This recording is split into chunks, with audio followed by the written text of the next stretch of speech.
Oh, what happened to George? He's just so black. Hello, everyone. Welcome to BayernNow, the ultimate Bayern Munich fan channel. So, Hansi Flick had some things to say and some things to clear the air. I think this is like the 50th Flick interview where he mentions Bayern. You can say we live rent-free in Mr. Flick's head because he is a Bayern fan. So he was talking about the recent string of results, and they asked him about his departure from Bayern, and Flick had some very interesting things to say. Also, Flick is speaking out in general with something I agree with. Let's start with the World Cup in Qatar, because I think this is pretty big too. Hansi criticizes the World Cup in Qatar by saying, was it right to award the World Cup to Qatar? This question should not have been answered much earlier, or should have been answered much earlier. No. Fact is that in Qatar, when it comes to human rights, when it comes to sustainability, a lot is not right. It's obvious. I would agree with Flick. There's people that are like, other countries do bad things too. Yeah, but 5,000 or so people didn't die to build stadiums. I think that's the main difference here. I have no problem with Qatar. I want to visit that area at least once in my life. I love what they stand for, but the people don't, we got to separate the Qatari people, is that the term, from the decision of the few government officials that decide they want a World Cup. They're willing to do anything to get it. And that includes building stadiums where thousands of people die and more affected. So that's just my opinion, right? But, let's move on. So that's Flick's opinion on the World Cup. Now, Flick had other things to say about Bayern's recent form, which I agreed with. They asked him how he thought the team was playing, and he was like, it happens, right? You drop form sometimes, and that's how it works. And this is the big part. The reason you clicked on this stream, this is the fun part. So I happen to have this opinion that Hansi Flick will return to Bayern one day. And I don't even think it's that far-fetched. I think Flick is a Bayern fan. He is. I think he literally said in an interview the other day, he is Bayern, right? This dude played for us and he coached us. It was his dream job.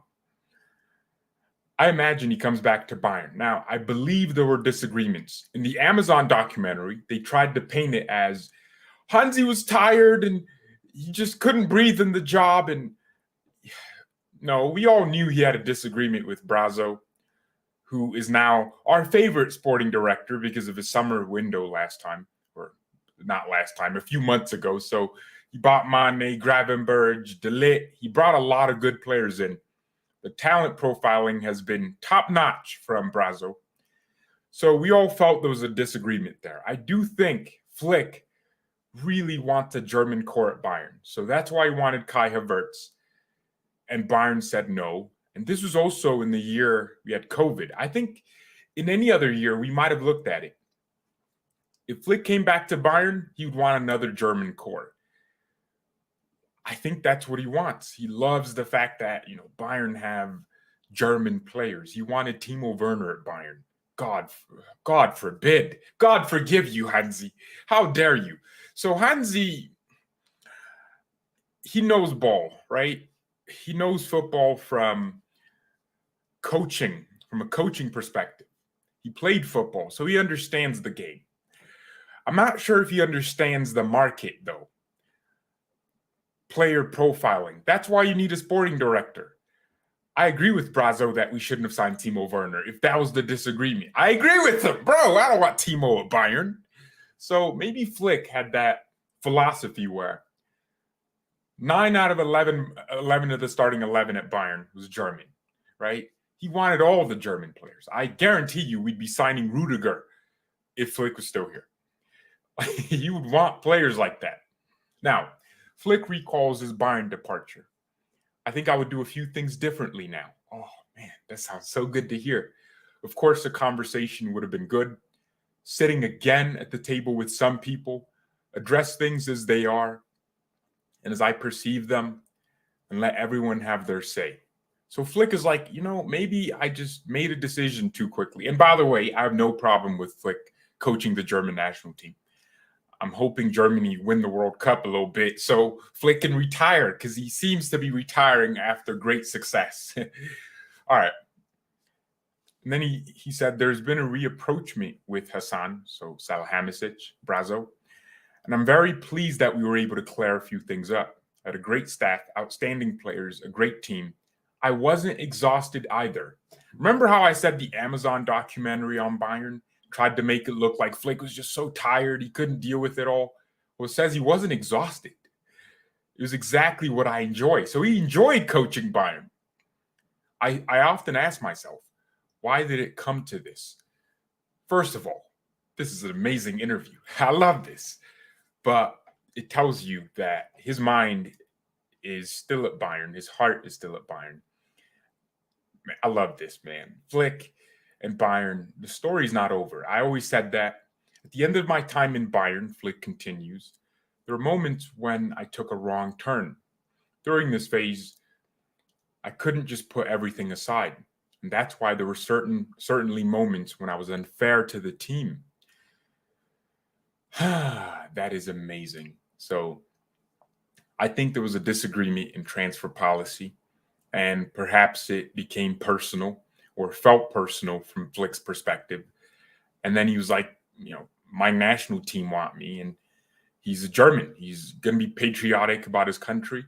And if he can help him, he can. He already coached Germany as an assistant for years, since like 2006, and then resigned in 2019 or something. And then Niko Kovac recommended that we get him. That was Kovac's best decision at Bayern. Flick came in, Kovac got sacked. Flick was the interim. We were actually going to get Ten Hag, but Ten Hag didn't want to leave Ajax in the middle of the season.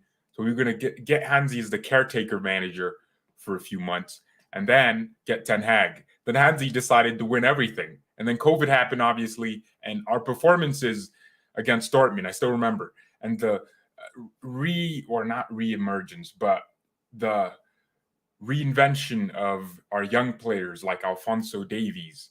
Hansi just changed everything about Bayern. We went from a team that was in transition to a team in its prime.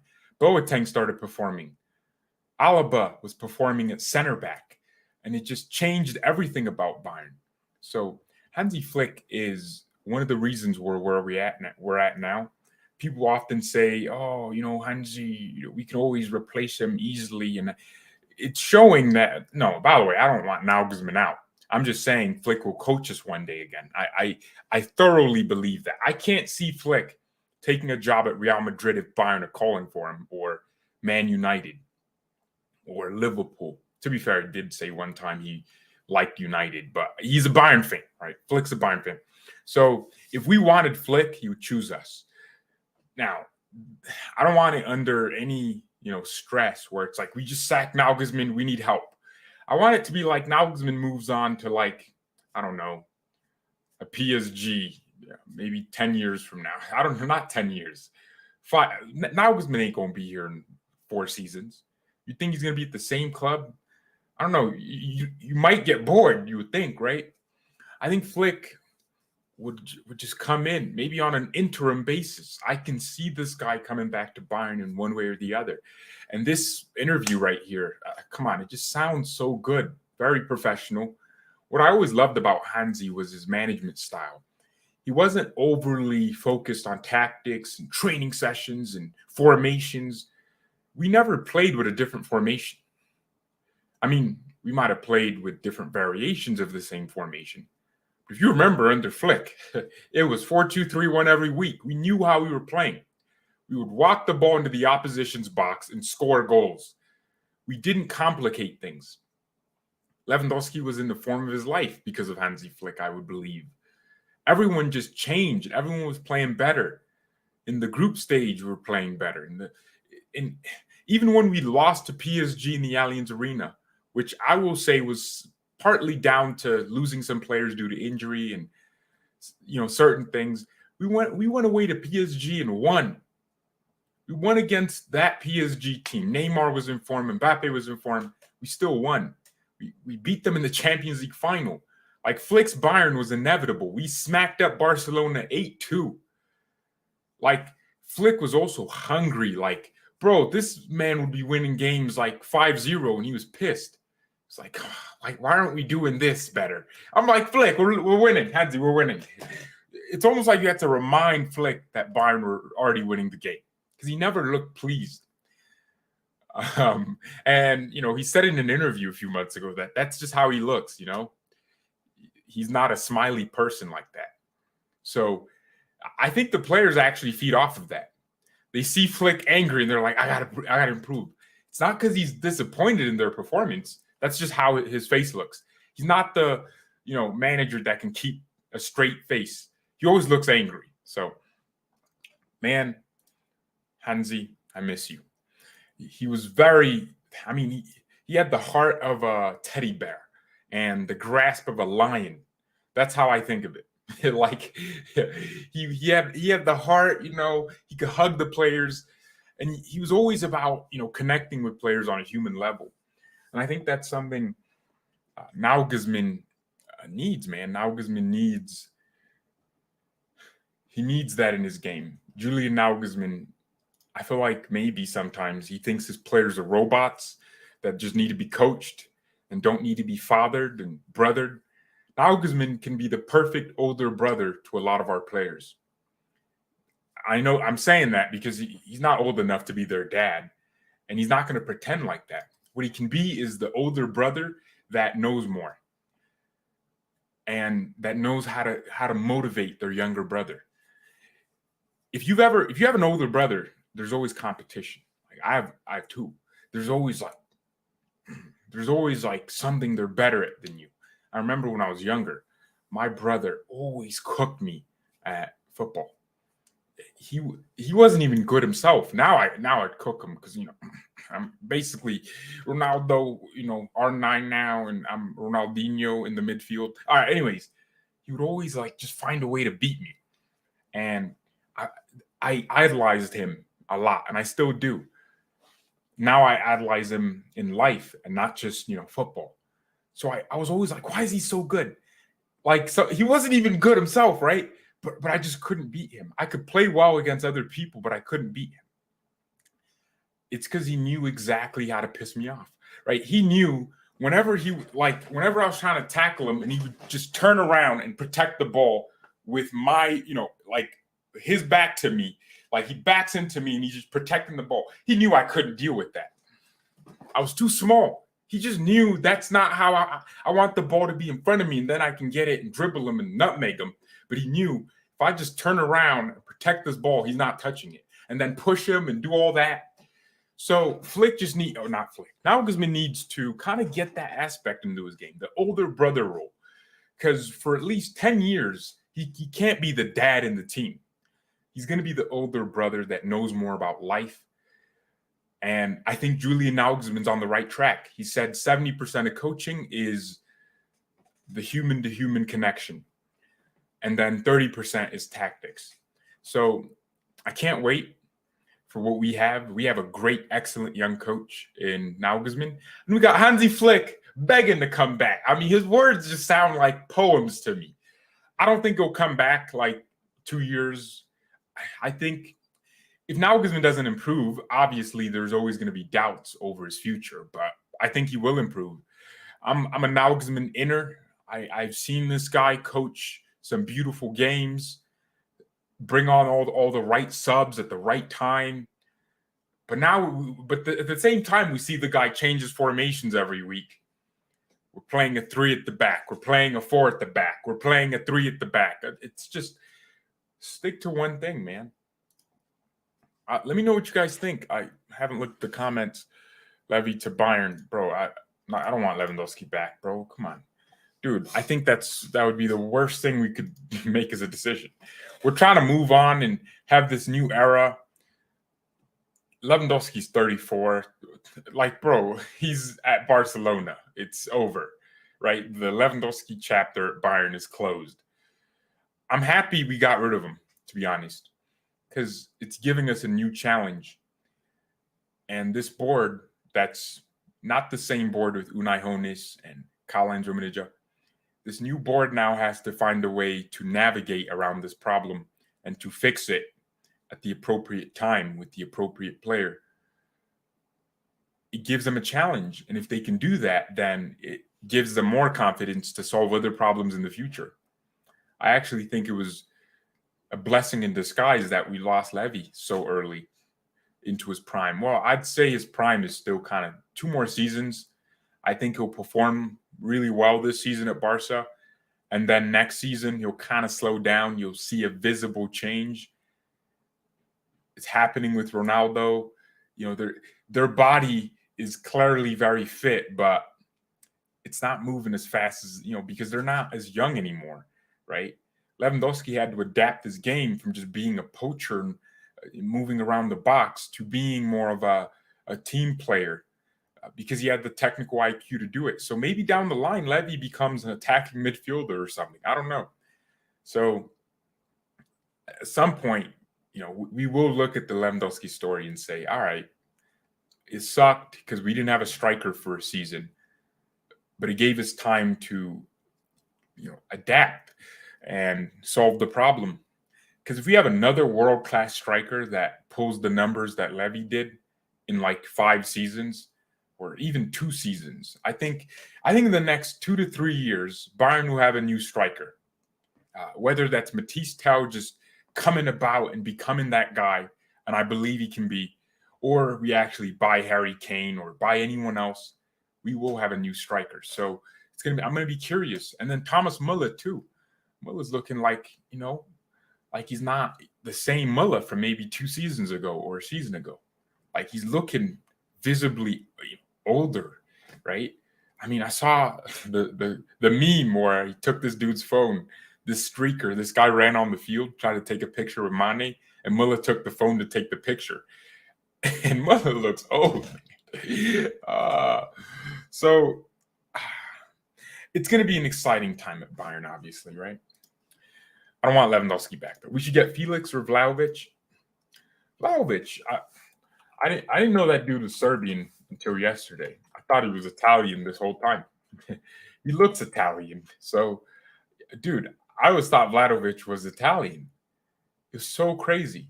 Because, I mean, he played at Fiorentina, so my head is always thinking anyone that goes from any other Serie A team to Juve is automatically Italian. So that was my brain there. Yeah, Vlahovic needs to abandon Allegri. I think Vlahovic is very old school in his striker style. He's, you know, good in the air, decent first touch, but he's not, you know, the new modern striker where he can play across the front lines. I don't think Vlahovic is leaving Juve anytime soon. I mean, they paid a lot of money for him. A lot, actually. So, yeah, dude, they paid $89 million for him. That's an insane amount of money. But you know who I'm excited about? Matisse Tell. I'd like to see that kid play more. He's actually he got a call up to the France under 22s or under 19s. So it's good for him, man. It's good for him. And he's in the short list for Golden Boy. You got to remember, this kid won the World Cup. Or no, the Euros, like for kids, for 19-year-olds. And that's good. That's good.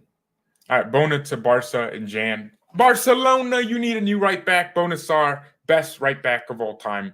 Better than Philip. Philip Lahm, who? Bona Sarr is obviously the best right back of all time. Barcelona, sign him. We'll give him to you for free. Actually, we'll allow you to pay less of the fee for the Lewandowski transfer. Nagelsmann's a clown. You saw the story on The Athletic. I don't believe Nagelsmann's a clown. I don't know what story came out. I will look it up now because it could be relevant. The making of Julian Nagelsmann. The Athletic have written a few things. Nagelsmann's grand plan faltered, but Bayern showed fighting spirit to beat Barcelona. Followers of the Bundesliga will be familiar with the concept of Bayern Dussel, Bayern's lucky habit of scoring late in the matches. on Tuesday night. It was similar to the Allianz Arena, but with a twist. The side had pushed their mythical fortune to the limit by not conceding a goal against Barcelona. I don't believe this is a... Worryingly, Nagelsmann seemed to imply that the problem is physical rather than tactical when he added that Liverpool had put in so much for, or that the player had put in so much for Liverpool. Mane, talking about Mane. Dude, I think Nagelsmann needs to just grow up a little bit. I know he's older than me, but bro, grow up. Like, you don't need to change your formation every week. You're not Pep, bro. Just realize you're not Pep. Our Bayern player of the month for August, Jamal Musiala. Sane was second. Mane was third. Come on. Kimmich and Lucas Hernandez were way better. Mane third. I don't know. How did that guy sneak into the third place position?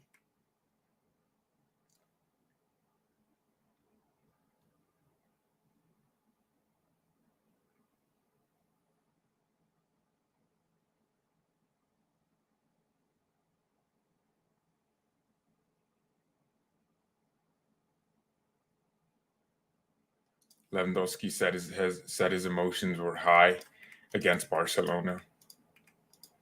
Higher than your footballing ability. Haha. What did Hansi say? See, now I could repeat myself, right? Or I just let you go back to the beginning of the stream. See you in 20 minutes. Luis Hernandez. Bonasar better than Philipp Lahm. Bonasar better than Cafu and Trent Alex. Well, anyone's better than Trent these days. Is Mane in good shape? Nah, he's trash. Why shouldn't I do this? Flick himself is making me feel poetic. All right, he's making me feel good with these interviews he's having. He's talking about how he could have done things differently, and Hansi, come back, my man, come back.